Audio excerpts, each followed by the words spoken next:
Hello, I'm Claire Smith and welcome to my channel. So today I'm going to be talking about a research study that I took part in over the summer, and this study was looking into fragrance bottles and really trying to find out what attracts people to certain fragrance bottles over others.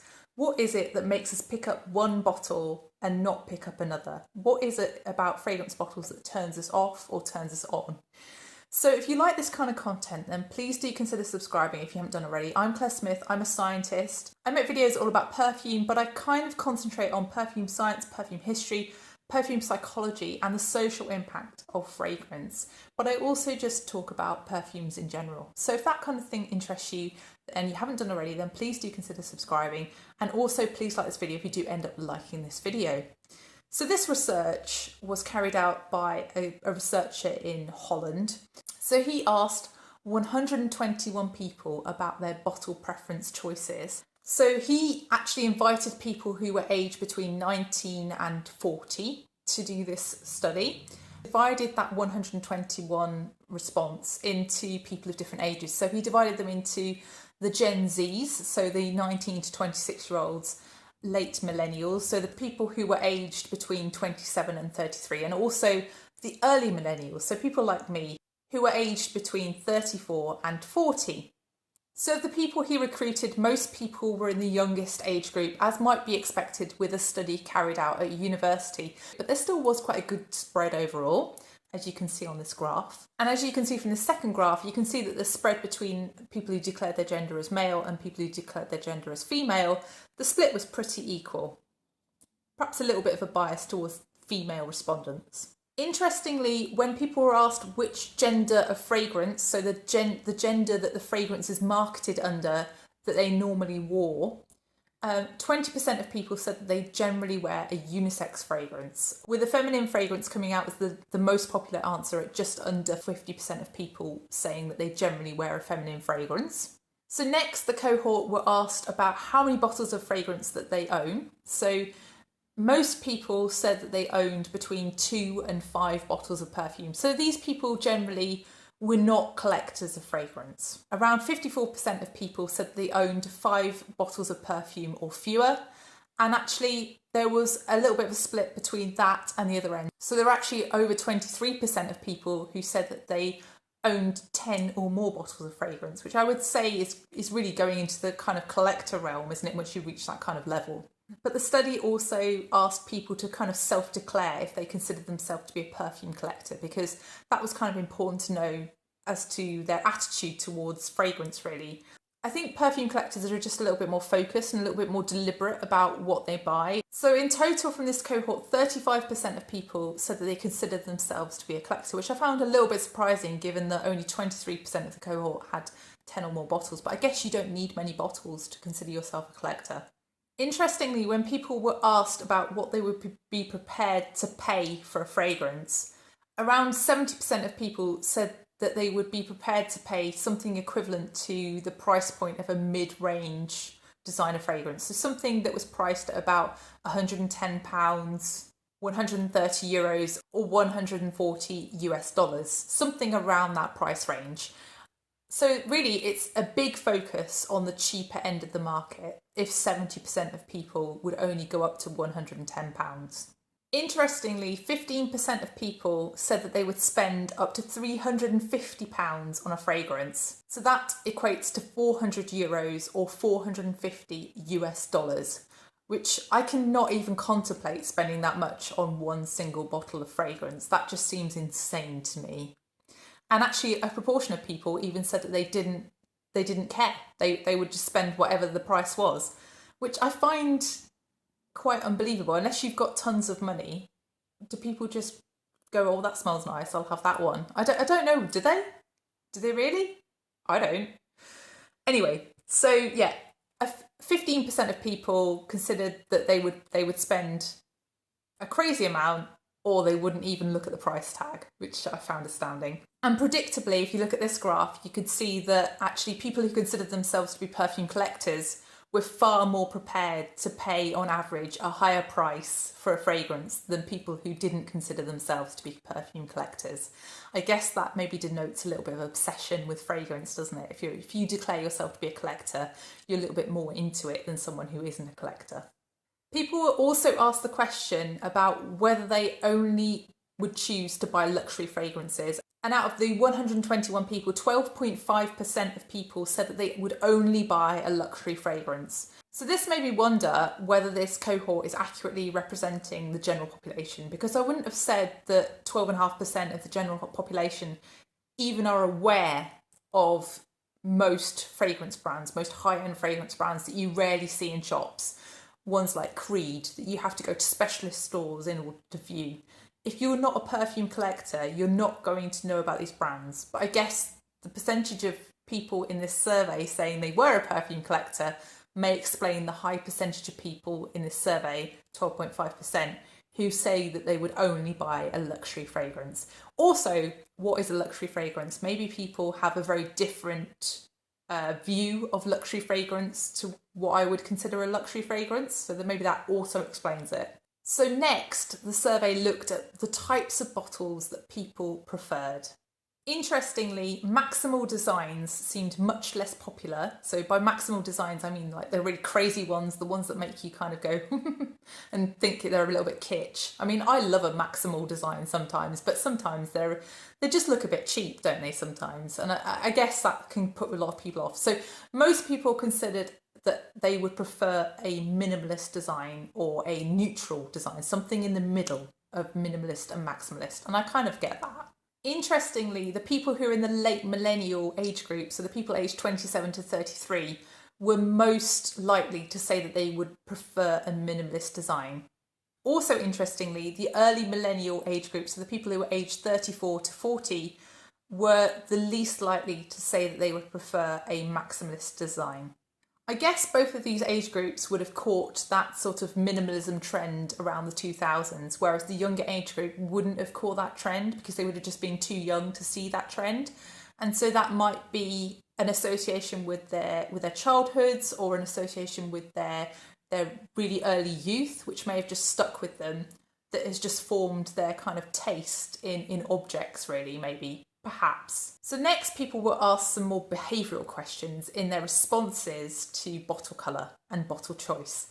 This question is a little bit controversial because a lot of people don't see gender in fragrance, and then other people just want to be told exactly what to try. They want to have labels of this is a masculine fragrance and this is a feminine fragrance. So I see why the person doing the survey would ask this question.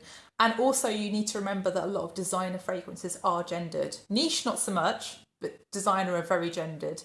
And I guess this is a very important marketing question, isn't it? So the question the researcher asked people was, have you ever avoided buying a fragrance because it's of a colour associated with the opposite gender?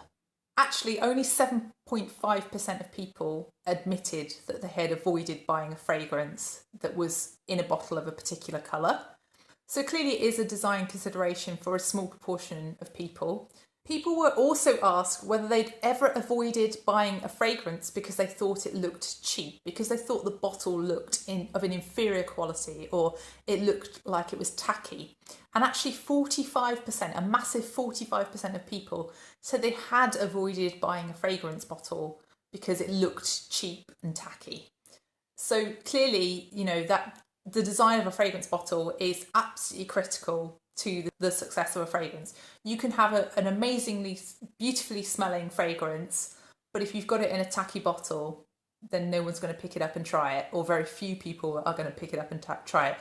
Ironically, those prepared to spend the least on fragrance were the most picky about how cheap the bottle looked, which I think is quite ironic. Next, people were asked whether they'd ever bought a fragrance simply because they liked the bottle. And a massive 16.5% of people said yes, they had bought a fragrance simply because the bottle attracted them. Which I guess is explainable because people do like to display perfume bottles. They're kind of objects of art, aren't they? Objets d'art, as much as they are something to spray and enjoy. So I kind of understand people just buying something for a bottle. I know that, a bottle adds to it for me. I really love it when I love the fragrance bottle as much as I love the fragrance. I think when you're newer to perfume collecting, bottles matter much more to you. And as you progress with your experiences with fragrances, you kind of realise not to judge a perfume by its cover. And I think you become less concerned with presentation. Although I think if you're spending a lot of money on a fragrance, you're probably going to be wanting and expecting a nice presentation, probably more so than if you buy something that's cheaper. So I think it might be something that becomes more proportional the further along you are in your perfume collecting. Next, people were asked about their preferences about bottle colour and transparency. So they were given the choice between a transparent bottle, a coloured bottle and an opaque bottle. And it's interesting actually that there was a bit of a split here in which bottles that people preferred. If we split this by age, all age groups preferred the transparent bottles. But actually the younger age group, the Gen Z collective that are aged 19 to 26, they seem to actually have a preference away from transparent as well. So they were a little bit more split towards opaque bottles. Whereas the older age groups had a secondary preference towards coloured glass rather than transparent glass. But really transparent was the winner overall by age. When we split this by gender, women were much more strongly attached to transparent glass bottles than men were. Men were more split on this, really. There was a bit more of an even split between transparent, opaque and coloured bottles. Interestingly again, people who spend more per fragrance seem to be less concerned about having a transparent bottle. They were more accepting of opaque and coloured glass bottles than people who paid less for fragrance, who were more strongly attracted to transparent glass bottles. Next, people were asked about the bottle shape that they preferred, and they were given a choice of 5 or 6 different bottle shapes. And really, women seemed to strongly prefer streamlined shapes, so shapes where there were no sharp edges. And I don't really know why this would be, but I guess they're probably more tactile. There's something that's easier to hold, and I feel like when I go into a shop, I mean, I don't think I speak for all women, but when I go into shop, I pick things up. I like to hold them. I like a bottle that fits in my hand nicely, and I guess a more streamlined bottle is maybe more ergonomic and might be more attractive to women, possibly. It's definitely more attractive to me, but I would have thought that would be attractive to men as well. Men, on the other hand, seem to prefer square bottles, so I would guess something like Bleu de Chanel would be a square bottle shape. And interestingly, both genders seem to also like cylindrical bottles. So I guess if a fragrance house is designing a unisex fragrance, it might make sense for them to put it in a cylindrical bottle. And I noticed that Dior do this with their Privé line. They put all of their Privé fragrances in this very distinctive cylindrical bottle that is clearly attractive to both male and female consumers from this study. So this completely ties in with Dior's design, and probably Dior's design is probably the result of some kind of extensive consumer testing, I would imagine. Next, people were asked whether luxury perfumes had to have a distinctive design for them to be worth it. Interestingly, people who said that they wanted to feel a status from using fragrance were more likely to say that they did believe that luxury fragrances needed to have a very distinctive design to them. People who were less bothered about feeling status from wearing fragrance were less bothered about the bottle being distinctive. Next, people were offered a range of niche fragrances and asked which one they preferred the design of. And out of the 5 designs offered here, the one that was far and away the most successful, preferred by lots of different groups, was House of Oud Living Colours. House of Oud have hand-painted, dipped bottle designs. This is a really colourful design. It's a really stunning kind of architectural design. It's something that you'd maybe want to display. It has that gold base. And yeah, House of Oud I think is a fragrance brand that you probably buy as much of the bottle as you would buy for the fragrance. It's a very beautiful design. Interestingly, the second most popular design was the one from Scents of Wood. So the one that's plums in cognac, I think the fragrance is called. That one also seemed very popular. I struggled with this question as a scientist because to me, there's a lot of different things to dissect with these bottles. I think it would be very hard to do any kind of analysis as to if you were a fragrance company, what people particularly like about that one bottle that makes it a successful design over another bottle that isn't as successful. Interestingly, when you break down these stats, people who preferred minimalist designs were far more likely than the other groups of people who preferred maximalist designs and neutral designs to say that they preferred Le Labo Bay 19, which is a very minimalist fragrance design. Still, it wasn't the most preferred design for minimalists even, so I think House of Oud are onto a winner there. Next, people were given another 5 bottle designs and asked to tell the researcher this time which they felt was the most luxurious looking.